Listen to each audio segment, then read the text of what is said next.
All right, this game I called thinking the Browns were going to wipe the floor with the Eagles. I was wrong. It was the other way around. So, you Carson Wentz fans, all right, I'll take my dumping. The bottom line is that Wentz did really well. His first outing, 22 of 37, 278 yards, 2 touchdowns. But he also had an aide. The running game, Ryan Matthews, 22 for 77, 3.5 yard average, 4 touchdowns. Barner, additional 42 yards. Not bad, not bad. Now, on the other hand, Robert Griffin III, less than 50% of his passes completed, no touchdown passes, 190 yards. He wasn't helped by a running game either. Just 12 carries for 62 yards. The bottom line is they didn't have the ball much at all. And they didn't because of the running of the Eagles. Okay? And the passing. They just didn't have it there. So if we take a look at some of the highlights here, see what happens. Maybe we can get some kind of clue as to what this thing looked like.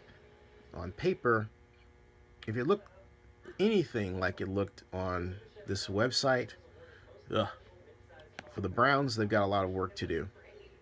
And if you look at the stats, it wasn't the case of a lack of RG3 so much as I did follow the play-by-play of the defense. And the defense for the Eagles played exceptionally well and really set the tone for the game. They gave Carson Wentz enough room to make some mistakes and yet do well. And he set the tone too. He scored on his first drive of his career. So, all right, I'm a Carson Wentz fan. I don't mind saying it now. I'll jump. I'll jump. I won't jump on the bandwagon, okay? But I'll definitely say that Carson Wentz here is the real deal.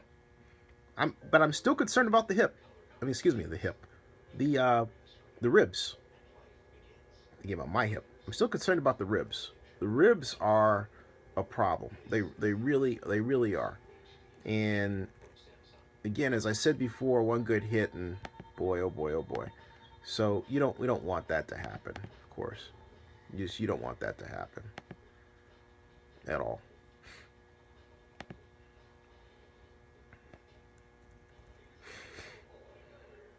Still can't seem to find that call up. So while that's coming up, let's continue to look at the statistics. Matthews, 7 for 114 yards, 16.3 yard average. Zach Ertz, 6 for 58, 9.7 yards. Definitely a factor. Corey Coleman, first game, 2 for 69, 34 yard average. 12 prior, 3 for 68, 22.7 yards. But there's no running game. Look at that, 12 for 62. When he did touch the ball, he was productive, but he only got the ball 12 times.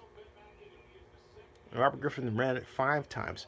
Again, the Browns didn't get the ball much, and that's because their defense had these guys on the field way too long.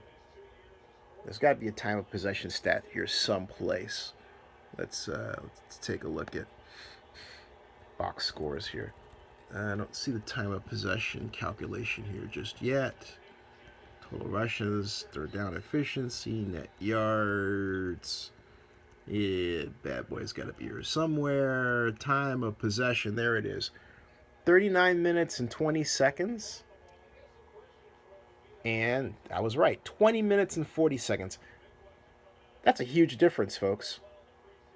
That speaks to defense. Defense gets them off the field, them on the field, so they can do that. That's everything you need to know is encapsulated right there in that statistic. Time of possession. Time of possession. Time of possession. And also powerful and a good powerful running attack here. Okay? It scored a touchdown.